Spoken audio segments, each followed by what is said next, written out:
Welcome to Naren academy. ವಿದ್ಯಾರ್ಥಿಗಳೇ, ನಾವು polity classes ಅಂದರೆ ಸಂವಿಧಾನಬದ್ಧವಾಗಿ ವಿವಿಧ ಅಧಿಕಾರ ವ್ಯಾಪ್ತಿಗಳು, ಉದಾಹರಣೆಗೆ ಸಂಸತ್ತಿಗೆ ಏನು ಅಧಿಕಾರ ಇದೆ, ರಾಜ್ಯಸಭೆ, ಲೋಕಸಭೆ, ರಾಷ್ಟ್ರಪತಿ, ಉಪರಾಷ್ಟ್ರಪತಿ, ಪ್ರಧಾನಮಂತ್ರಿ ಎಲ್ಲ ಅಧ್ಯಯನ ಮಾಡಿದ್ದೇವೆ. ಇನ್ನು ಕರ್ನಾಟಕದಲ್ಲಿ ವಿಧಾನಸಭೆ ಈಗಾಗಲೇ ಅಧ್ಯಯನ ಮಾಡಿದ್ದೇವೆ. ಇನ್ನೊಂದು ವಿಧಾನ ಪರಿಷತ್ತು. ಈ ವಿಧಾನ ಪರಿಷತ್ ಬಗ್ಗೆ ತುಂಬ ಪ್ರಶ್ನೆಗಳು ಬರ್ತದೆ. ಒಂದು ನೆನಪಿಡಿ, ವಿಧಾನ ಪರಿಷತ್ ಅನ್ನೋದು ಪ್ರತಿ ರಾಜ್ಯಗಳಿಗೆ ಇಲ್ಲ. ಯಾಕೆ ಅಂತ ಹೇಳಿದ್ರೆ ಸಂವಿಧಾನದಲ್ಲಿ ಏನು ಮಾಡಿದ್ದಾರೆ ಅಂದರೆ ಯಾವ್ಯಾವ ರಾಜ್ಯಗಳು ಇಷ್ಟಪಡ್ತಾರೆ ಅಂದರೆ ಆ ರಾಜ್ಯವೇ ನಿರ್ಧಾರ ಮಾಡಬೇಕು. ನಮ್ಮಲ್ಲಿ 2 ಸದನ ಬೇಕು. ವಾಸ್ತವಿಕವಾಗಿ ಸರ್ಕಾರ ರಚನೆ ಆಗೋದು ವಿಧಾನಸಭೆಯಲ್ಲಿ. ವಿಧಾನ ಪರಿಷತ್ ಅಗತ್ಯ ಇದೆ ಅಂತೇಳಿ ಯಾವ ರಾಜ್ಯ ಹೇಳ್ತದೆ ಆಗ ಕೇಂದ್ರ ಸರ್ಕಾರಕ್ಕೆ ಒಪ್ಪಿಗೆ ಕೊಟ್ಟು ಮುಂದುವರಿಸುವಂಥ ಕ್ರಮ ಇರೋದ್ರಿಂದ.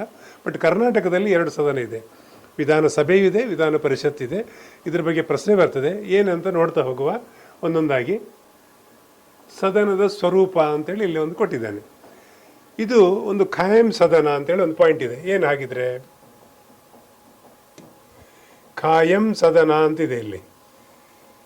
ಖಾಯಂ ಸದನ ಅಂತ ಹೇಳಿದ್ರೆ ನೋಡಿ ವಿದ್ಯಾರ್ಥಿಗಳೇ, ವಿಧಾನ ಪರಿಷತ್ತು ಹೇಗೆ ಲೋಕಸಭೆಯಲ್ಲಿ ರಾಜ್ಯಸಭೆ ಖಾಯಂ ಸದನ ಇದೆ. ಯಾಕಂದರೆ ಇಲ್ಲಿರೋ ಸದಸ್ಯರು ಪ್ರತಿ 2 ವರ್ಷಕ್ಕೊಮ್ಮೆ ಬಂದು ಭರ್ತಿ ಆಗೋದ್ರಿಂದ ಅಂತ ಹೇಳಿದ್ರೆ ಎಲ್ಲ ಸದಸ್ಯರು ಏಕಕಾಲಕ್ಕೆ ಮಾಡೋದಿಲ್ಲ. ಪ್ರತಿ 2 ವರ್ಷಕ್ಕೆ 1/3 ಚುನಾವಣೆ ಆಗೋದ್ರಿಂದ ಅಲ್ಲಿ ಸ್ಥಾನಗಳು ಭರ್ತಿ ಆಗ್ತಾ ಇದೆ. ಸಿಂಪಲ್ ಆಗಿ ಹೇಳೋದಾದರೆ ಒಂದು ಭರ್ತಿ ಕೊಡಪಾಣದಲ್ಲಿ 4 ಚಂಬು ನೀರು ತೆಗೆದ್ರು ಮತ್ತೆ 4 ತುಂಬಿಸಿದ್ರು, ಆ ರೀತಿ ನಡೀತಾ ಇರೋದ್ರಿಂದ ಇದು ಖಾಯಂ ಸದನ ಅಂತ ಹೇಳ್ತಾರೆ. ಇದು ಒಂದು ಪಾಯಿಂಟ್ ನೆನಪಿಡಿ. ವಿಸರ್ಜನೆ ಸಾಧ್ಯವಿಲ್ಲ, ವಿಸರ್ಜನೆ ಆಗೋದಿಲ್ಲ. ಇದು ನಿರಂತರವಾಗಿ ಅಲ್ಲಿ ಸ್ಥಾನ ಭರ್ತಿ ಆಗ್ತಾನೆ ಇರ್ತದೆ ಪ್ರತಿ 2 ವರ್ಷಕ್ಕೂ ಒಮ್ಮೆ. ಸೊ ಆ ರೀತಿಯಲ್ಲಿ ಇದೊಂದು ಪಾಯಿಂಟ್ ನಿಮಗೆ ಕೇಳ್ತಾರೆ. ಖಾಯಂ ಸದನ ಹೌದಾ ಅಂದರೆ ಹೌದಂತ ಬರೀರಿ. ಕರ್ನಾಟಕ ಶಾಸಕಾಂಗದ ಉನ್ನತ ಮತ್ತು ಶಾಶ್ವತ ಪರಿಷತ್ತು ಅಂತೇಳಿ ಇದೊಂದು ಪಾಯಿಂಟ್ ಇದೆ. ಹೌದು, ಉನ್ನತ ಅಂದರೆ ಮೇಲ್ಮನೆ ಅಂತ ಹೇಳ್ತಾರೆ ಇದಕ್ಕೆ, ವಿಧಾನಸಭೆಗೆ ಕೆಳಮನೆ ಅಂತ ಹೇಳ್ತಾರೆ.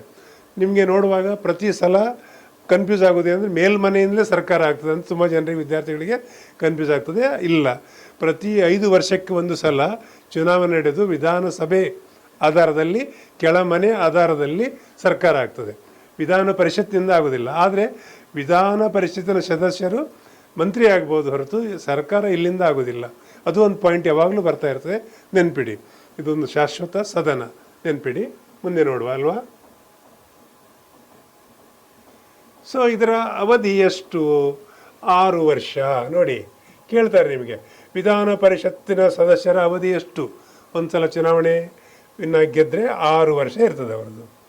ಸೊ ಇಲ್ಲಿಯ ಸದಸ್ಯರ ನಾನು ಹೇಳಿದಾಗೆ ಪ್ರತಿ 2 ವರ್ಷಕ್ಕೆ ಒಂದು ಸಲ, 2 ವರ್ಷಕ್ಕೆ ಒಂದು ಸಲ ಒಟ್ಟು ಸದಸ್ಯರ ಸಂಖ್ಯೆಯಲ್ಲಿ 1/3 ಭರ್ತಿ ಮಾಡ್ತಾ ಹೋಗ್ತಾರೆ.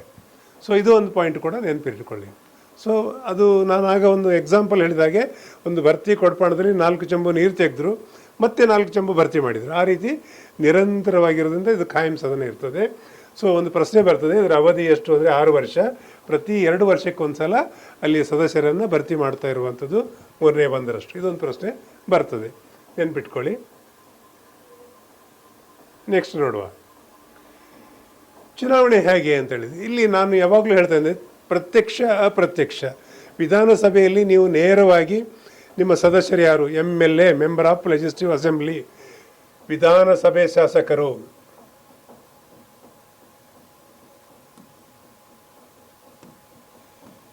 ವಿಧಾನ ಸಭೆ ಶಾಸಕರು ಅಥವಾ MLA, ಇವರನ್ನು ನಾವು ನೇರವಾಗಿ ಆಯ್ಕೆ ಮಾಡ್ತೇವೆ.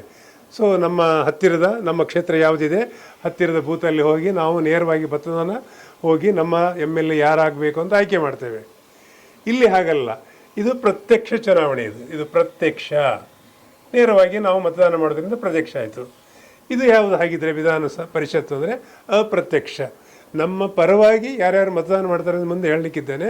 ಸೊ ಯಾವ ರೀತಿ ಅಂತ ಹೇಳಿದ್ರೆ ಅಪ್ರತ್ಯಕ್ಷ. ಸೊ ಭಾಳ ಇಂಪಾರ್ಟೆಂಟ್ ಇಲ್ಲಿ ಕೊಟ್ಟಿದ್ದೇನೆ, ಚುನಾವಣೆ ಪರೋಕ್ಷ ಅಂತೇಳಿ ಕೊಟ್ಟಿದ್ದಾರೆ. ಅಲ್ಲಿ ಪರೋಕ್ಷ ಅಂದರೆ ಅಪ್ರತ್ಯಕ್ಷವಾಗಿ ನಮ್ಮ ಪರವಾಗಿ ಅಂದರೆ ಜನತೆಯ ಪರವಾಗಿ ಕೆಲವು ಪ್ರತಿನಿಧಿಗಳು ಮತದಾನ ಮಾಡುವಂಥ ಪ್ರಕ್ರಿಯೆಗೆ, ವಿಧಾನ ಪರಿಷತ್ತಿಗೆ ಇದೊಂದು ಪ್ರತ್ಯಯ ಆಗ್ತದೆ. ಇನ್ನು ಏಕ ವರ್ಗಾವಣೆ ಮತದಾನ ಪದ್ಧತಿ ಅಂತೇಳಿ ಇಲ್ಲಿ ಒಂದು ಕೊಟ್ಟಿದ್ದೇನೆ. ಏನಾಗಿದ್ರೆ ನೋಡಿ, ವಿಧಾನ ಪರಿಷತ್ತಿಗೆ ಎಷ್ಟು ಜನ ಆಯ್ಕೆ ಆಗಲಿಕ್ಕಿದೆ. ಉದಾಹರಣೆಗಾಗಿ ಈಗ 4 ಜನರ ಆಯ್ಕೆ ಆಗಲಿಕ್ಕಿದೆ ಅಂತ ಇಟ್ಕೊಳ್ಳುವ. ಬೇರೆ ಬೇರೆ ಪಕ್ಷದಿಂದ 6 ಜನ ನಿಂತರೆ 6 ಜನ ಎಲೆಕ್ಷನ್ ನಿಂತಿದ್ದಾರೆ ಅಂತ ಇಟ್ಕೊಳ್ಳುವ.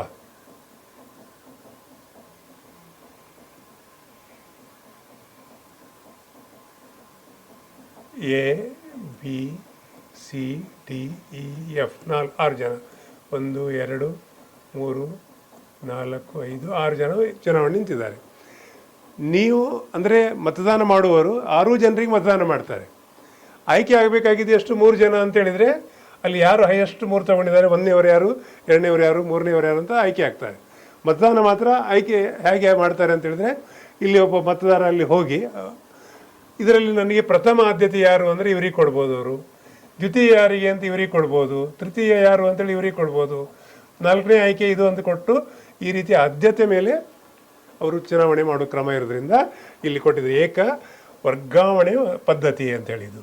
ನಮ್ಮ ಪರವಾಗಿ ಯಾರು ಅಲ್ಲಿ ಮತದಾನ ಮಾಡ್ತಾರೆ ಅವರು ಹೋಗಿ, ಅದು ಯಾರು ಮತದಾನ ಮಾಡ್ತಾರೆ ಅಂತ ನೆಕ್ಸ್ಟ್ ಹೇಳಲಿಕ್ಕಿದ್ದೇನೆ. ಅದಕ್ಕೆ ಏಕ ವರ್ಗಾವಣಾ ಮತದಾನ ಪದ್ಧತಿ ಅಂತೇಳಿ ಒಂದು ನೆನ್ಪಿಟ್ಕೊಳ್ಳಿ.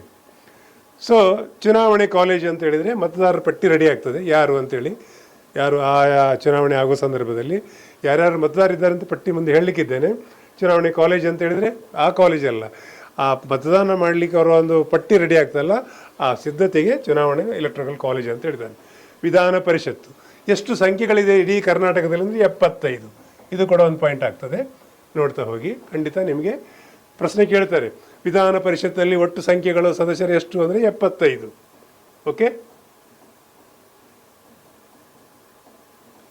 ನೆಕ್ಸ್ಟು ಇಲ್ಲಿ ಮತ್ತೆ ಒಂದು ಸಲ ನಾನು ಎಲ್ಲಿ ಕೊಟ್ಟಿದ್ದೇನೆ,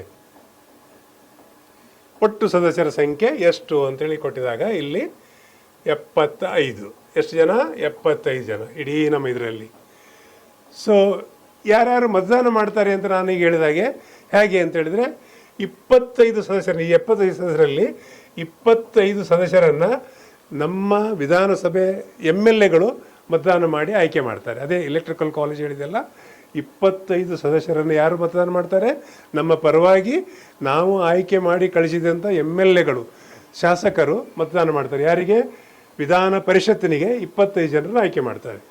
ಇನ್ನು 25 ಸ್ಥಳೀಯ ಸಂಸ್ಥೆಗಳು, ಉದಾಹರಣೆಗಾಗಿ ಗ್ರಾಮ ಪಂಚಾಯತ್, ತಾಲೂಕ್ ಪಂಚಾಯತ್, ಜಿಲ್ಲಾ ಪಂಚಾಯತ್, ಇಲ್ಲಿರೋ ಸದಸ್ಯರು ಚುನಾವಣೆ ಮುಖಾಂತರ ಅಪ್ರತ್ಯಕ್ಷ ನಮ್ಮ ಪರವಾಗಿ ಇವರು ಮತದಾನ ಮಾಡಿ 25 ಜನರನ್ನು ಆಯ್ಕೆ ಮಾಡ್ತಾರೆ.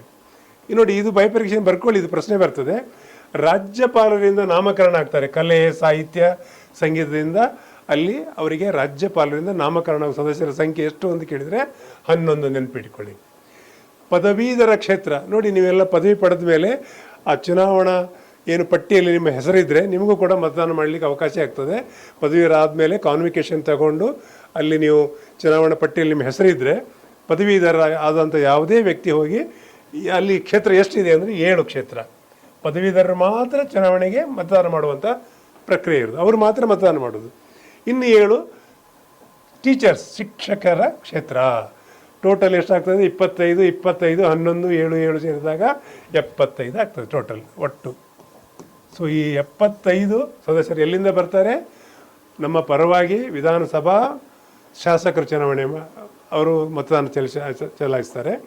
ಇನ್ನು 25 ಸ್ಥಳೀಯ ಸಂಸ್ಥೆಗಳಿಂದ, ಗ್ರಾಮ ಪಂಚಾಯತ್, ತಾಲೂಕ್ ಪಂಚಾಯತಿಂದ, ರಾಜ್ಯಪಾಲರ ನಾಮಕರಣದಿಂದ 11, ಆಮೇಲೆ ಪದವೀಧರ ಕ್ಷೇತ್ರದಿಂದ 7, ಶಿಕ್ಷಕರ ಕ್ಷೇತ್ರದಿಂದ 7, ಇಷ್ಟು ಒಟ್ಟು 75 ಈ ರೀತಿ ಆಯ್ಕೆ ಆಗ್ತದೆ. ಇದೇ ಪ್ರಶ್ನೆ ಬರ್ತದೆ. ನೀವು ಬೈಫರ್ಕೇಷನನ್ನು ಬಡ್ಕೊಂಡ್ರೆ ಪ್ರಶ್ನೆ ಕೇಳ್ತಾರೆ, ಆ ಪ್ರಶ್ನೆಗೆ ಆನ್ಸರ್ ಮಾಡಿದರೆ ಆಯ್ತು. ನೆಕ್ಸ್ಟ್ ನೋಡುವಲ್ಲ, ಇನ್ನು ನೀವು ಯಾರಾದರೂ ಒಬ್ಬ ವ್ಯಕ್ತಿ ವಿಧಾನ ಪರಿಷತ್ ಸದಸ್ಯರಾಗಬೇಕಾದ್ರೆ ವಯಸ್ಸು ಎಷ್ಟು ಇರಬೇಕು ಅಂತೇಳಿ ನೋಡಿ. ವಿದ್ಯಾರ್ಥಿಗಳೇ, ವಯಸ್ಸಿನ ಮಿತಿ ಎಷ್ಟು ಕೊಟ್ಟಿದ್ದಾರೆ ಅಂತ ಹೇಳಿದರೆ 30 ವರ್ಷ ಪೂರ್ಣ ಆಗಿರಬೇಕು. ಒಂದು ದಿನ ಕೂಡ ಕಡಿಮೆ ಆಗಲಿಕ್ಕಿಲ್ಲ. ಒಬ್ಬ ವ್ಯಕ್ತಿ ವಿಧಾನ ಪರಿಷತ್ತಿನ ಸದಸ್ಯರಾಗಬೇಕಾದ್ರೆ ವಯಸ್ಸು ಎಷ್ಟು ಇರಬೇಕು? 30 ವರ್ಷ ಆಗಿರಬೇಕು. Okay, 30 years. ಭಾರತದ ಪ್ರಜೆ ಆಗಬೇಕು. ಇದೆಲ್ಲ ವಿಷಯಕ್ಕೂ ಅನ್ವಯಿಸ್ತದೆ, ಇದೊಂದು ನೆನಪಿಟ್ಕೊಂಡು. ಇನ್ನು ಲಾಭದಾಯಕ ಹುದ್ದೆಯಲ್ಲಿರ್ಬೋದ್ರೆ ಸರ್ಕಾರಿ ನೌಕರರಾಗಿರಬಾರ್ದು. ಬೇರೆ ಬೇರೆ ಒಂದು ಸರ್ಕಾರದ ಸೌಲಭ್ಯ ತಗೊಳ್ಳೋಂಥ ನಿಗಮ ಮಂಡಳಿಯ ಅಧ್ಯಕ್ಷರೆಲ್ಲ ಆಗಿದ್ದರೆ ಅದು ರಾಜೀನಾಮೆ ಕೊಟ್ಟರೆ ನಿಲ್ಲಬೇಕಾಗ್ತದೆ. ಸೊ ಇದು ಒಂದು ಪಾಯಿಂಟ್ ನೆನಪಿಟ್ಕೊಳ್ಳಿ. ಮತ್ತು ಮತದಾರರ ಪಟ್ಟಿಯಲ್ಲಿ ಕಡ್ಡಾಯವಾಗಿ ಹೆಸರಿರಬೇಕು. ಹೌದು, ನೀವು ಯಾವ ರಾಜ್ಯದಿಂದ ನೀವು ಆಯ್ಕೆ ಆಗ್ತೀರಿ ಆ ರಾಜ್ಯದ ಯಾವುದೇ ಕ್ಷೇತ್ರದಲ್ಲಿ ಅವರದ್ದು ಮತದಾರರ ಪಟ್ಟಿಯಲ್ಲಿ ಅವರ ಹೆಸರಿರಬೇಕು. ಸೊ ಇದು ಅರ್ಹತೆ. ಒಟ್ಟು 30 ವರ್ಷ ಆಗಿರಬೇಕು. ಭಾರತದ ನಾಗರಿಕನಾಗಿರಬೇಕು, ಆಮೇಲೆ ಲಾಭದಾಯಕ ಹುದ್ದೆಯಲ್ಲಿ ಇರಬಾರ್ದು, ಮತ್ತು ಮತದಾರರ ಪಟ್ಟಿಯಲ್ಲಿ ಅವರ ಹೆಸರು ಇರಬೇಕು. ಇಷ್ಟೆಲ್ಲ ಇದ್ದಾಗ ಈ ಅರ್ಹತೆ ಇದ್ದವರು MLC. ನೋಡಿ, MLA ಬೇರೆ MLC ಬೇರೆ, ಅದೇ ಕನ್ಫ್ಯೂಸ್ ಆಗ್ತದೆ. MLA ಅಂತ ಹೇಳಿದ್ರೆ ಇದು ವಿಧಾನಸಭೆ ಶಾಸಕರು, ವಿಧಾನಸಭೆ ಶಾಸಕರು. ಇದು ಸರ್ಕಾರ ಆಗುವಂಥದ್ದು ಪ್ರತಿ 5 ವರ್ಷಕ್ಕೆ ಅಂತ ವಿಧಾನಸಭೆ ಶಾಸಕರು. ಇದು MLC ಅಂತ ಹೇಳ್ತಾರೆ ಇವರಿಗೆ. MLC ಈಗ ನಾನು ಹೇಳ್ತಾ ಇರೋದು ವಿಷಯ ಮೆಂಬರ್ ಆಫ್ ಲೆಜಿಸ್ಲೇಟಿವ್, ವಿಧಾನ ಪರಿಷತ್ತು ಸದಸ್ಯರು, ವಿಧಾನ ಪರಿಷತ್ತು ಸದಸ್ಯರು. ಸೊ ಈಗ ನಾವು ಅಧ್ಯಯನ ಮಾಡ್ತಾ ಇರೋದು ಯಾವುದು? ವಿಧಾನ ಪರಿಷತ್ತಿನ ಸದಸ್ಯರು. MLC ಅಂತ ಹೇಳ್ತಾರೆ ಇವರಿಗೆ, ಅವರಿಗೆ MLA ಅಂತ ಹೇಳ್ತಾರೆ. ಪ್ರತಿ 5 ವರ್ಷಕ್ಕೆ ಒಂದು ಸರ್ಕಾರ ಆಗೋದು ಯಾವ ಆಧಾರದಲ್ಲಿ? MLA 5 ವರ್ಷಕ್ಕೆ ಒಂದು ಸಲ. ಇದು ಖಾಯಂ ಇರೋದ್ರಿಂದ ಇಲ್ಲಿ 2 ವರ್ಷಕ್ಕೆ ಒಂದು ಸಲ. ಸೊ 1ನೇ 3 ಅಥವಾ 3ನೇ 1ರಷ್ಟು ಸದಸ್ಯರಿಂದ ಆಯ್ಕೆಯಾಗಿ 75 ಸೀಟು ಭರ್ತಿ ಆಗ್ತಾ ಇರ್ತದೆ, ಯಾವಾಗಲೂ ಭರ್ತಿ ಇರ್ತದೆ. ಸೊ ಹಾಗಾಗಿ ಇಲ್ಲಿ ಏನು ಹೇಳ್ತಾರೆ, ವಿಸರ್ಜನೆ ಆಗೋದಿಲ್ಲ, ಯಾವಾಗಲೂ ಖಾಯಂ ಸದನ ಅಂತ ಹೇಳ್ತಾರೆ. ಖಾಯಂ ಸದನ ಯಾವುದು ಕೇಳ್ತಾನೆ? ವಿಧಾನ ಪರಿಷತ್ತು, ನೆನ್ಪಿಟ್ಕೊಳ್ಳಿ. ಸೊ ಇಷ್ಟನ್ನಾಗಿ ಮುಂದೆ ನೋಡುವ ಇನ್ನೊಂದು ಅಥಾರಿಟಿ. ಸೊ ಪ್ರಮಾಣ ವಚನ ಯಾರು ಬೋಧಿಸ್ತಾರೆ ಅಂತೇಳಿ ಈಗ. ಸೊ ಓಕೆ, ಇವರೆಲ್ಲ ಆಯ್ಕೆ ಆದರು, ಅವರಿಗೆ ಪ್ರಮಾಣ ವಚನ ಯಾರು ಬೋಧಿಸ್ತಾರೆ ಅಂತ ಪ್ರಶ್ನೆ ಬಂದರೆ ಇಲ್ಲಿ ಒಂದು ಪಾಯಿಂಟ್ ಕೊಟ್ಟಿದ್ದೇನೆ. ರಾಜ್ಯಪಾಲರು ಪ್ರಮಾಣ ವಚನ ಬೋಧಿಸ್ತಾರೆ, ಅಥವಾ ರಾಜ್ಯಪಾಲರು ಬಿಜಿ ಇದ್ದರೆ ಅವರು ಯಾರನ್ನು ನೇಮಕ ಮಾಡ್ತಾರೆ ಆ ವ್ಯಕ್ತಿ ಕೂಡ ಬೋಧಿಸ್ಬೋದು. ಅದೊಂದು ನೆನ್ಪಿಡಿ. 2 ಪ್ರಶ್ನೆ ಆಗ್ತದೆ. ಯಾರು ಪ್ರಮಾಣ ವಚನ ಬೋಧಿಸ್ತಾರೆ ಅಂತ ನೇರ ಕೇಳಿದರೆ ರಾಜ್ಯಪಾಲರು ಅಂತ ಬರೀರಿ. ಅವರ ಪರವಾಗಿ ನೇಮಕವಾದ ವ್ಯಕ್ತಿ ಬೋಧಿಸ್ಬೋದಾ ಅಂತ ಕೇಳಿದ್ರೆ ಎಸ್ ಅಂತ ಬರೀರಿ. ಒಂದಾಯಿತು. ಇಲ್ಲಿ ಸದನದಲ್ಲಿ ತಮ್ಮ ಸ್ಥಾನವನ್ನು ಅಲಂಕರಿಸುವ ಮುನ್ನ ಪ್ರತಿಯೊಬ್ಬ ಸದಸ್ಯ ಕಡ್ಡಾಯವಾಗಿ ಪ್ರಮಾಣ ವಚನ ಸ್ವೀಕರಿಸಬೇಕು. ಎಸ್, ಎಲ್ಲ ಸದಸ್ಯರು ಅಲ್ಲಿ ತಮ್ಮ ಸದನ ಅಂದರೆ ಸಭೆ ಸೇರುವಂಥ ಜಾಗಕ್ಕೆ ಹೋಗುವ, ಅಲ್ಲಿ ತಮ್ಮ ಕರ್ತವ್ಯ ಪ್ರಾರಂಭ ಆಗುವ ಮೊದಲು ಪ್ರಮಾಣ ವಚನ ತಗೊಳ್ಳೇಬೇಕು. ಯಾವ ಉದ್ದೇಶಕ್ಕೆ ತಗೊಳ್ತಾರೆ ಅಂತ ಹೇಳಿದ್ರೆ, ಅಂದರೆ ಪ್ರಮಾಣ ವಚನ ತಗೊಳ್ಳೋ ಉದ್ದೇಶ ಏನಂದರೆ ಭಾರತದ ಸಂವಿಧಾನದ ಬಗ್ಗೆ ನಿಜವಾದ ನಂಬಿಕೆ ಇಟ್ಟು ಸಂವಿಧಾನಬದ್ಧವಾಗಿ ನಾನು ಕರ್ತವ್ಯ ನಿರ್ವಹಿಸ್ತೇನೆ ದೇವರ ಸಾಕ್ಷಿ ಅಂತ ಪ್ರಮಾಣವನ್ನು ತಗೊಳ್ತಾರೆ. ಯಾಕೆಂದರೆ ಸಂವಿಧಾನಬದ್ಧವಾಗಿ ಕರ್ತವ್ಯ ನಿರ್ವಹಿಸಲಿಕ್ಕೆ ಅವರು ಇರೋದ್ರಿಂದ ಆ ಹೆಸರಿನಲ್ಲಿ ಅವರು ಪ್ರಮಾಣ ವಚನ ತಗೊಳ್ತಾರೆ. ಇಷ್ಟು ವಿಷಯ ನೆನ್ಪಿಟ್ಕೊಳ್ಳಿ. ಕೇಳ್ತಾರೆ ನಿಮಗೆ ಪ್ರಶ್ನೆಗಳು. ಸೊ ಇಲ್ಲಿ ಪರಿಷತ್ತಿನ ನಾಯಕತ್ವ ಅಂದರೆ ಒಂದು ಸಭೆಯನ್ನು ಮುನ್ನಡೆಸಬೇಕಾದ್ರೆ ಚೇರ್ಮನ್ ಅಂತಂದರೆ ನಾಯಕ ಯಾರು ಅಂತ, ಸಭೆಯನ್ನು ಮುನ್ನಡೆಸಲಿಕ್ಕೆ ಸಭಾಪತಿ ಅಂತ ನಾವೇನು ಹೇಳ್ತಾರಲ್ಲ ಅದು ಯಾರು ಅಂತೇಳಿ. ಸೊ ಆ ಇದ್ದ ಸದಸ್ಯರಲ್ಲಿ ಏನು 75 ಸದಸ್ಯರಿದ್ದಾರೆ, ಆ 75 ಸದಸ್ಯರಲ್ಲೇ ಒಬ್ಬರು ಸಭಾಪತಿಯನ್ನು ಆಯ್ಕೆ ಮಾಡ್ತಾರೆ, ಇನ್ನೊಬ್ಬರು ಉಪಸಭಾಪತಿಯನ್ನು ಆಯ್ಕೆ ಆಗ್ತದೆ. ಸೊ ಎಲ್ಲ ಸದಸ್ಯರು ಕೂತ್ಕೊಂಡು ಮತದಾನ ಹಾಕುತ್ತಾರೆ, ಮತದಾನ ಇರ್ತದೆ. ಅಥವಾ ಒಬ್ಬರು ಸೂಚನೆ ಮಾಡಿದರು, ಅವರು ಅನುಮೋದಿಸಿದರು, ಸೂಚನೆ ಮತ್ತು ಅನುಮೋದನೆಯಲ್ಲಿ ಆದರೆ ಅಲ್ಲಿಗೆ ಚುನಾವಣೆ ಆಗೋದಿಲ್ಲ. ಇಲ್ಲ, ಚುನಾವಣೆ ಮಾಡಬೇಕಾದ್ರೆ ಚುನಾವಣೆ ಕೂಡ ಆಗ್ತದೆ. ಈ ರೀತಿ ಆ ಸದನದ ಎಲ್ಲ ಸದಸ್ಯರು ಸೇರಿಕೊಂಡು ಏನು ಇದ್ದಾರೆ ಇವರು ಸೇರಿಕೊಂಡು ಸಭಾಪತಿ ಮತ್ತು ಉಪಸಭಾಪತಿ ಅಂತಾನೆ. ಇದು ಭಾಳ ಇಂಪಾರ್ಟೆಂಟ್. ಇಲ್ಲಿ ಸಭಾಪತಿ ಉಪಸಭಾಪತಿ ಇಬ್ಬರು ಪರಿಷತ್ತಿನ ಸದಸ್ಯರಲ್ಲೇ ತಮ್ಮೊಳಗೆ ಚುನಾಯಿತರಾಗುತ್ತಾರೆ. ಅದೇ ಪಾಯಿಂಟ್ ಇಲ್ಲಿ ಹೇಳಿದ್ದು ಅಷ್ಟೇ. ಸೊ ಮುಂದೆ ನೋಡುವ. ಸಭಾಪತಿಯವರ ಅಧಿಕಾರ ಮತ್ತು ಕರ್ತವ್ಯಗಳು. ಹಾಗಿದ್ರೆ ಸಭಾಪತಿ ಆ ವಿಧಾನ ಪರಿಷತ್ತನ್ನು ಮುನ್ನಡೆಸಬೇಕಲ್ವಾ, ಅವರೇ ಸಂಪೂರ್ಣ ಹೊಣೆ. ಏನೆಲ್ಲ ಕರ್ತವ್ಯ ಇದೆ? ಸದನದ ಕಲಾಪ ಅಂದರೆ ಸಭೆ ನಡೆಸುವಂಥದ್ದು, ಸಭೆ ನಿರ್ಣಯ ಕೊಡುವಂಥದ್ದು, ಯಾವುದೇ ವಿಷಯ ನಡೆಸಲಿಕ್ಕೂ ಶಿಸ್ತು ಮತ್ತು ಮರ್ಯಾದೆ, ಆರ್ಡರ್ ಕಾಪಾಡೋದು. ಅಂದರೆ ಅತ್ಯಂತ ಶಿಸ್ತುಬದ್ಧವಾಗಿ ಆ ಸಭೆಯನ್ನು ಮುನ್ನಡೆಸುವಂಥ ಜವಾಬ್ದಾರಿ ಯಾರ್ದು?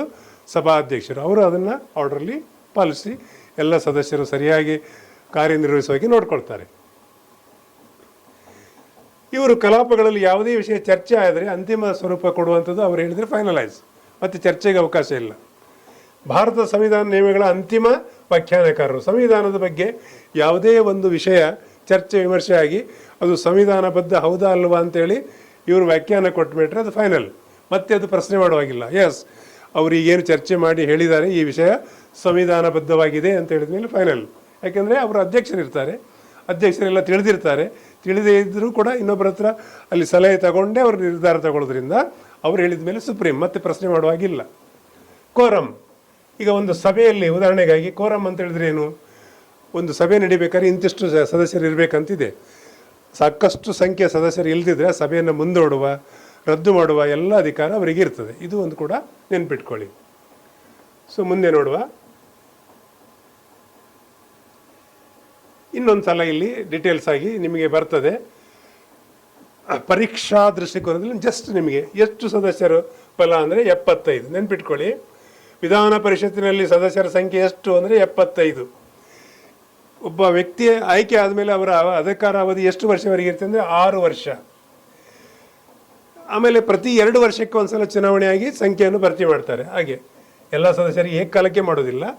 ಉದಾಹರಣೆಗಾಗಿ ನಾನು ಹೇಳಿದೆ 25 MLA ಮತದಾನ ಮಾಡಿ ಸದಸ್ಯರನ್ನ ಆಯ್ಕೆ ಮಾಡ್ತಾರೆ ಅಂದರೆ ಇದರಲ್ಲಿ 3 ಹಂತ, ಪ್ರತಿ 2 ವರ್ಷಕ್ಕೆ ಒಂದ್ಸಲ ನಿವೃತ್ತಿ ಆಗುವ ಹಾಗೆ ಚುನಾವಣೆ ಮಾಡ್ತಾರೆ. ಪ್ರತಿ 2 ವರ್ಷಗಳಿಗೊಂದ್ಸಲ ಚುನಾವಣೆ ಮಾಡಿ ಭರ್ತಿ ಮಾಡ್ತಾ ಇರ್ತಾರೆ. ಆಮೇಲೆ ವಯಸ್ಸು ಎಷ್ಟಾಗಿರಬೇಕು ಅಂದರೆ 30 ವರ್ಷ ಕಂಪ್ಲೀಟ್ ಆಗಿರಬೇಕು ಒಬ್ಬ ವಿಧಾನ ಪರಿಷತ್ತಿನ ಸದಸ್ಯರಾಗಬೇಕಾದ್ರೆ. ಚುನಾವಣೆ ವ್ಯವಸ್ಥೆ ಹೇಗೆ ಅಂದರೆ ಪರೋಕ್ಷ ಅಂತೇಳಿದ್ರೆ ಏಕ ವರ್ಗಾವಣೆ ಮತದಾನ, ಅಂದರೆ ಸಿಂಗಲ್ ಟ್ರಾನ್ಸ್ಫರಬಲ್ ವೋಟ್, ಅಂದರೆ ಮತವನ್ನು ಎಲ್ಲರಿಗೂ ಹಾಕ್ತೀರಿ ನೀವು. ಹೇಗೆ ನಾನು ಆಗ ಹೇಳಿದ್ದೇನೆ, 6 ಜನ ಚುನಾವಣೆ ನಿಂತರೆ 6 ಜನರಿಗೆ ಮತದಾನ ಮಾಡ್ತಾರೆ.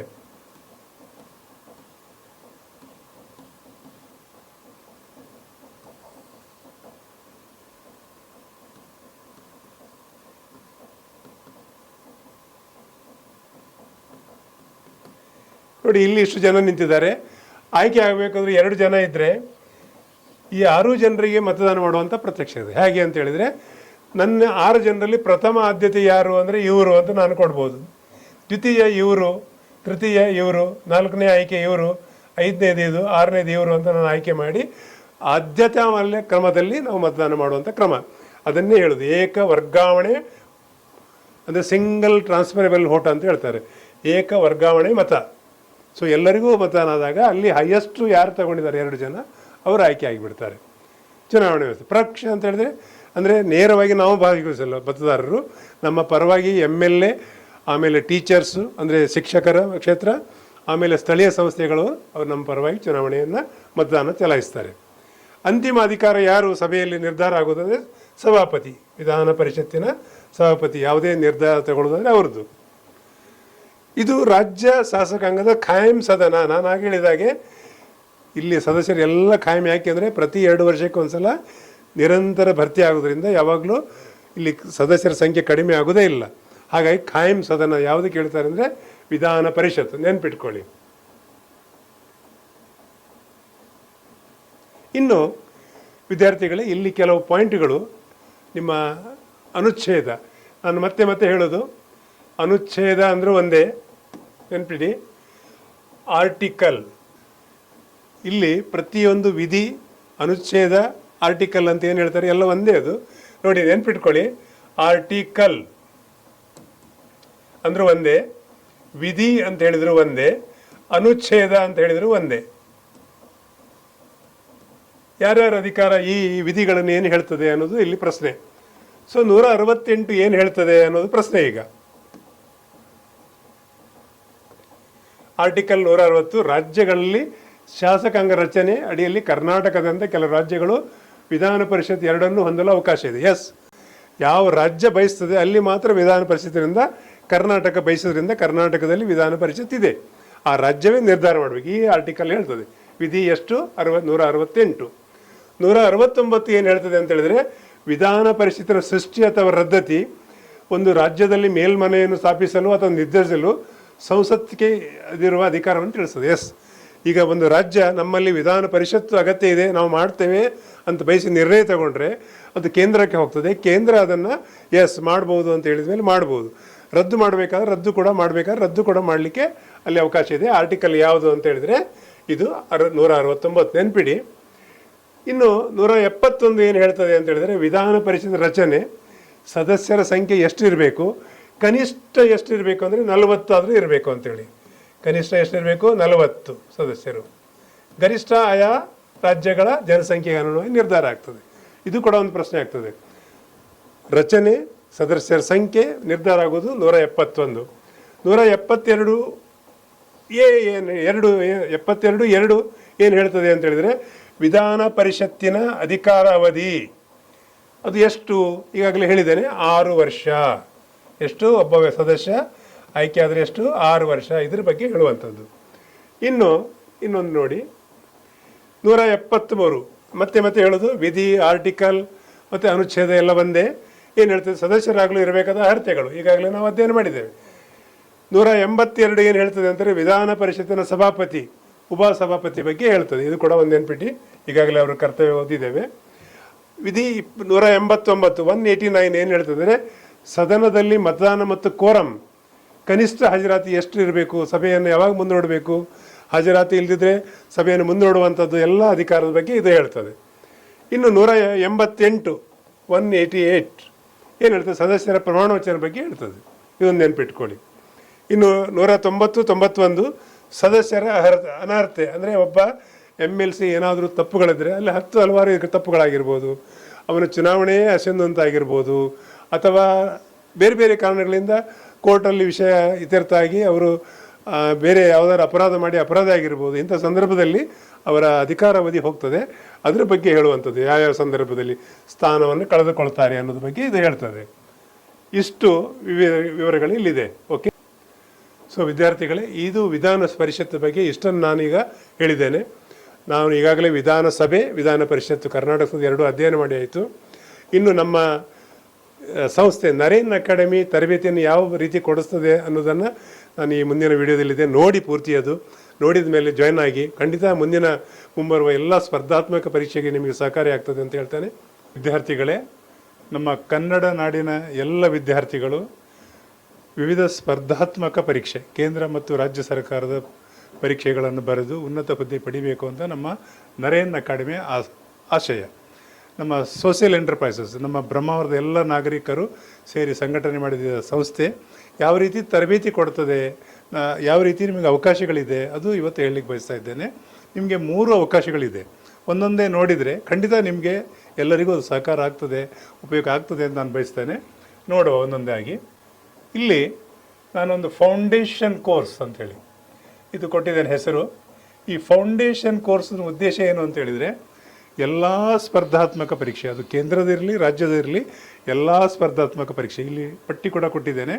ಈ ಪಟ್ಟಿ ಅನ್ವಯ ಯಾವುದೇ ಸ್ಪರ್ಧಾತ್ಮಕ ಪರೀಕ್ಷೆಗೆ ನಿಮಗೆ ಬೇಕಾಗಿದ್ದು ಇತಿಹಾಸ, ಸಂವಿಧಾನ, ಜಿಯೋಗ್ರಫಿ, ಆಮೇಲೆ ಕರ್ನಾಟಕದಿದ್ದರೆ ಕನ್ನಡ ಭಾಷಾ ಜ್ಞಾನ ಮತ್ತು ಗಣಿತಶಾಸ್ತ್ರ, ತರ್ಕಶಾಸ್ತ್ರ ಇಷ್ಟೊಂದು ಇದ್ದರೆ ಯಾವುದೇ ಸ್ಪರ್ಧಾತ್ಮಕ ಪರೀಕ್ಷೆಗೆ ಒಂದು ಫೌಂಡೇಶನ್, ಹೇಗೆ ಒಂದು ಕಟ್ಟಡಕ್ಕೆ ಫೌಂಡೇಶನ್ ಅಗತ್ಯ ಇದೆ, ಅದೇ ರೀತಿ ಒಂದು ಪರೀಕ್ಷೆಗೂ ಕೂಡ ಬೇಸಿಕ್ ನಾಲೆಜ್ ಬೇಕಾಗ್ತದೆ. ನಾನು ಹೇಳಿದೆ ಎಲ್ಲ ವಿಷಯ ಅದು ಇದ್ದಾಗ ಮಾತ್ರ ನೀವು ಮತ್ತೆ ಯಾವ ಪರೀಕ್ಷೆಗೆ ಅಟೆಂಪ್ಟ್ ಆಗ್ತೀರಿ, ಅದರ ಹಿಂದಿನ ಪ್ರಶ್ನೆ ಪತ್ರಿಕೆ ತೊಗೊಂಡು ಪ್ರಾಕ್ಟೀಸ್ ಮಾಡಿದರೆ ನೀವು ಖಂಡಿತ ಪಾಸ್ ಆಗ್ತೀರಿ. ಈ ಫೌಂಡೇಶನ್ ಇಲ್ಲದೆ ಮನೆ ಕಟ್ಟಲಿಕ್ಕೆ ಹೇಗೆ ಸಾಧ್ಯ ಇಲ್ವೋ ಹಾಗೆ ನೀವು ಪಾಸ್ ಆಗಬೇಕಾದ್ರೆ ಈ ಎಲ್ಲ ವಿಡಿಯೋಗಳು ಏನು ಬೇಸಿಕ್ ನಾಲೆಜ್ ಇದೆ ಅದು ನೀವು ನೋಡಿದರೆ ಖಂಡಿತ ಪಾಸ್ ಆಗಲಿಕ್ಕೆ ಆಗ್ತದೆ ಈ ಎಲ್ಲ ಪರೀಕ್ಷೆಗೆ. ಹಾಗಾದರೆ ಅವಕಾಶ ಹೇಗಿದೆ ನೋಡುವಲ್ಲ. ನೋಡಿ, ಒಂದು ನಿಮಗೆ ಏನು ಅವಕಾಶ ಇದೆ ಅಂತ ಹೇಳಿದರೆ, ಯೂಟ್ಯೂಬ್ ಇವತ್ತು ಅದ್ಭುತವಾದ ಸಾಧನ. ನಾವು ಎಲ್ಲ ಏನು ಫೌಂಡೇಶನ್ ಕೋರ್ಸಿಗೆ ಸಂಬಂಧಪಟ್ಟ ಎಲ್ಲ ವಿಡಿಯೋಗಳು ರೆಕಾರ್ಡ್ ಮಾಡಿ, ಇದರಲ್ಲಿ 9 ಜನ ಸಂಪನ್ಮೂಲ ವ್ಯಕ್ತಿಗಳು ರೆಕಾರ್ಡ್ ಮಾಡಿದ ವಿಡಿಯೋಗಳನ್ನು ಇದರಲ್ಲಿ ಅಪ್ಲೋಡ್ ಮಾಡ್ತೇವೆ. ಉಚಿತವಾಗಿ ಇದನ್ನು ನೋಡ್ಬೋದು, ಯಾವುದೇ ಫೀಸ್ ಇಲ್ಲ. ಸರ್, ಇದು ನನಗೆ ಯೂಟ್ಯೂಬು ಉಚಿತ ನೋಡಿದರೆ ಕರ್ಕರಿ ಆಗ್ತದೆ, ಒಂಥರ ಆ್ಯಡ್ ಎಲ್ಲ ಬಂದಾಗ ನನಗೆ ರಗಳೆ ಆದಾಗ ಆಗ್ತದೆ, ಬೇರೆ ಯಾವುದಾದ್ರು ಮೆಥಡ್ ಇದೆ ಅಂದರೆ ಅದಕ್ಕೂ ಒಂದು ಅವಕಾಶ ಇದೆ. ಅದನ್ನು ನೋಡುವ ಹಾಗಿದ್ರೆ ಏನು ಅವಕಾಶ, ಇಲ್ಲಿ ನಾವು ನೋಡಿ, ಇಲ್ಲಿ ಹೈಬ್ರಿಡ್ ಕ್ಲಾಸಸ್ ಅಂತ ಕೊಟ್ಟಿದ್ದೇನೆ ನಿಮಗೆ. ಏನು ಹೈಬ್ರಿಡ್ ಕ್ಲಾಸಸ್ ಅಂತ ಹೇಳಿದರೆ, ರೆಕಾರ್ಡ್ ಮಾಡಿದ ವಿಡಿಯೋಗಳನ್ನು ನಾವು ನಮ್ಮ ಒಂದು ಸ್ವಂತ ಆ್ಯಪ್ ಇದೆ ನರೇನ್ ಅಕಾಡೆಮಿ, ಗೂಗಲ್ ಪ್ಲೇಸ್ಟೋರಿಗೆ ಹೋಗಿ ಆ್ಯಪ್ ಡೌನ್ಲೋಡ್ ಮಾಡಿಕೊಂಡ್ರೆ ಅಲ್ಲಿ ನಿಮಗೆ ನಾನು ಹೇಳಿದ ಎಲ್ಲ ವಿಡಿಯೋಗಳು ನಿಮಗೆ ಅಲ್ಲಿ ಲಭ್ಯ ಆಗ್ತದೆ. ಇದರ ವಿಶೇಷತೆ ಏನು ಅಂತ ಹೇಳಿದ್ರೆ, ಇನ್ನೊಂದು, ಇದು ಯಾವಾಗ ನೀವು ಡೌನ್ಲೋಡ್ ಮಾಡಿ ಪೇಮೆಂಟ್ ಮಾಡ್ತೀರಿ 1 ವರ್ಷದವರೆಗೆ ವಿಡಿಯೋ ಇರ್ತದೆ. ಎಷ್ಟು ವರ್ಷ? 1 ವರ್ಷ ಇದರ ಅವಧಿ. ಒಂದು ಪಾಯಿಂಟ್ ಆಯಿತು. ಇನ್ನೊಂದು, ನಾವು ಕಾಲಕ್ಕೆ ಟೆಸ್ಟ್ ಸೀರೀಸ್ ಮಾಡ್ತೇವೆ, ಅದು ನಿಮಗೆ ಲಭ್ಯ ಆಗ್ತದೆ. ಇನ್ನೊಂದು, ನಿಮಗೆ ಕರೆಂಟ್ ಅಫೇರ್ಸಿನ ವಿಡಿಯೋಗಳು ಎಲ್ಲ ಇದರಲ್ಲೇ ಅಪ್ಲೋಡ್ ಮಾಡ್ತೇವೆ. ಇದೆಲ್ಲ ನಿಮಗೆ ತಗೊಳ್ಳಿಕ್ಕಾಗ್ತದೆ. ಫೀಸ್ ಏನು ಸರ್? ನಾನು ಮೊದಲಲ್ಲಿ ಹೇಳಿದ ಹಾಗೆ ನಮ್ಮದು ಒಂದು social enterprises, no loss no profit.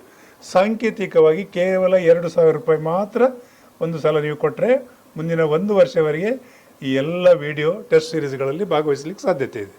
ಇದು ಒಂದಾಯಿತು. ಸರ್, ಇನ್ನೊಂದು ಮೆಥಡ್ ಯಾವುದು ಅಂತ ಕೇಳಿದರೆ, ನಾನು ಹೇಳಲಿಕ್ಕೆ ಬಯಸೋದು ಆಫ್ಲೈನ್ ತರಬೇತಿ. ನೋಡಿ ವಿದ್ಯಾರ್ಥಿಗಳೇ, ಕೆಲವರಿಗೆ ಆ ವಿಡಿಯೋ ಮತ್ತೊಂದು ನೋಡಿ ರಗಳೆ ಆಗ್ತದೆ ಸರ್, ನನಗೆ ಕ್ಲಾಸ್ ರೂಮಲ್ಲೇ ಕೂತ್ಕೊಂಡು ಕಲಿಬೇಕು ಅಂತಿದ್ದರೆ ಬ್ರಹ್ಮಾವರದ SMS ಕಾಲೇಜ್ ಇದೆ, ತಮಗೆಲ್ಲ ಗೊತ್ತಿದೆ, ಭಾಳ ಪ್ರಖ್ಯಾತವಾದದ್ದು. ಕೊಟ್ಟಿದ್ದೇನೆ ಇಲ್ಲಿ ನೋಡಿ, SMS ಕಾಲೇಜ್ ಬ್ರಹ್ಮಾವರ, ನರೇನ ಕಡೆ ಬ್ರಹ್ಮಾವರ ಜಾಯಿಂಟ್ಲಿ ಒಂದು ಆರ್ಗನೈಸ್ ಕಾರ್ಯಕ್ರಮ ಇದೆ. ನಮ್ಮ ಉದ್ದೇಶ SMS ಕಾಲೇಜಿನ ಉದ್ದೇಶವೂ ಒಂದೇ, ನಮ್ಮ ಸಂಸ್ಥೆಯ ಉದ್ದೇಶವೂ ಒಂದೇ. ಆ ರೀತಿಯಲ್ಲಿ ಅವರು ನಮಗೆ ಈ ಕಾಲೇಜಿನಲ್ಲಿ ಅತ್ಯುತ್ತಮವಾದ ಒಂದು ಲೈಬ್ರರಿ ವ್ಯವಸ್ಥೆ ನಾವು ಮಾಡಿಕೊಟ್ಟಿದ್ದೇವೆ. ಆಮೇಲೆ ಅವರು ಒಂದು ಕೋಣೆಯಲ್ಲಿ ಕ್ಲಾಸ್ ರೂಮಲ್ಲಿ 30 ವಿದ್ಯಾರ್ಥಿಗಳು ಕೂತ್ಕೊಂಡು ಕಲಿಯುವ ರೀತಿಯಲ್ಲಿ 30 ವಿದ್ಯಾರ್ಥಿಗಳಿಗೆ ಅವಕಾಶ ಇರುವಂಥ ಒಂದು ಒಳ್ಳೆ ಶಿಸ್ತುಬದ್ಧವಾದ ಎಲ್ಲ ಆಧುನಿಕ ಸೌಲಭ್ಯದ ಕ್ಲಾಸ್ ರೂಮ್ ಇದೆ. ಇಲ್ಲಿ ಕಲೀಲಿಕ್ಕೆ ಆಗ್ತದೆ. ನಾನು ಅಡ್ರೆಸ್ ಕೂಡ ಕೊಟ್ಟಿದ್ದೇನೆ, SMS IAS care study center, 2nd floor, hall number 24. ಇಲ್ಲಿ ನೀವು ಅಲ್ಪಾವಧಿ ದೀರ್ಘಾವಧಿ ತರಬೇತಿಯನ್ನು ಕೊಡ್ತೇವೆ. ಅದು ಯಾವಾಗ ನೀವು ಆ ಕಾಲಕ್ಕೆ ನಮ್ಮ ಕಚೇರಿಗೆ ಬಂದರೆ, ಕಚೇರಿ ಅಡ್ರೆಸ್ ನಾನು ಈ ಹಿಂದೆ ಕೂಡ ಕೊಟ್ಟಿದ್ದೇನೆ, ನೋಡಿ ಇಲ್ಲಿದೆ, ನೋಡಿಬಿಡಿ, ಈ ಅಡ್ರೆಸ್ ಇದೆ, ಲಕ್ಷ್ಮೀ ಆರ್ಕೇಡಲ್ಲಿ ನಮ್ಮ ಆಫೀಸು.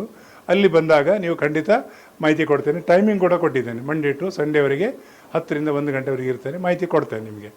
ಸೊ ಈ ರೀತಿ ನೀವು ಆಫ್ಲೈನ್ ಕೂಡ ತಗೊಳ್ಳಿಕ್ಕೆ ಸಾಧ್ಯತೆ ಇದೆ. SMS ಕಾಲೇಜಿಗೆ ಟೈಮಿಂಗು ಮತ್ತು ಎಲ್ಲ ವಿವರಗಳನ್ನು ನಿಮಗೆ ಕೊಡ್ತೇವೆ, ಬಂದು ಮಾಹಿತಿ ತಗೊಳ್ಳಿ. ಇಷ್ಟನ್ನು ಹೇಳ್ತಾ ಈ ತರಬೇತಿಯನ್ನು ಪಡ್ಕೊಳ್ಬೇಕು ನಮ್ಮ ಕನ್ನಡ ನಾಡಿನ ಎಲ್ಲ ವಿದ್ಯಾರ್ಥಿಗಳನ್ನು ಹೇಳ್ತಾ, ಮತ್ತು ಇಲ್ಲಿ ಒಂದು ಅದ್ಭುತ ವ್ಯವಸ್ಥೆ ಏನು ಮಾಡಿದ್ದಾರೆ ಅಂತ ಹೇಳಿದ್ರೆ, ಗರ್ಲ್ಸ್ಗೆ ಸ್ಪೆಷಲಿ ದೂರದ ಊರಿನವರು ಬಂದವರಿಗೆ ಹಾಸ್ಟೆಲ್ ಸೌಲಭ್ಯ ಇದೆ ಇಲ್ಲಿ SMS ಕಾಲೇಜಲ್ಲಿ, ಅದು ಕೂಡ ಸೌಲಭ್ಯ ಪಡ್ಕೊಳ್ಬೇಕು. ಬಾಯ್ಸಿಗೆ ಮಾತ್ರ ದೂರದ ಊರಿನವರಿಗೆ PG ವ್ಯವಸ್ಥೆ ಮಾಡಿ ಕೊಡ್ತೇವೆ ಅಂತ ಹೇಳಿದ್ದಾರೆ. ಹಾಗಾಗಿ ಆಫ್ಲೈನ್ ಬರೋರಿಗೆ ನಾನು ಹೇಳ್ತಾ ಇರೋದು, ಇಲ್ಲೂ ಬೇಡ ಆಫ್ಲೈನ್ ಅಂತ ಹೇಳಿದ್ರೆ ಆನ್ಲೈನ್ ಅಂತೂ ಹೇಗೋ ಇದ್ದೇ ಇದೆ. ಈ ಸೌಲಭ್ಯ ಪಡ್ಕೊಳ್ಬೇಕು ಅಂತ ಹೇಳ್ತಾ ಅವಕಾಶಕ್ಕಾಗಿ ಧನ್ಯವಾದಗಳು. Thank you very much.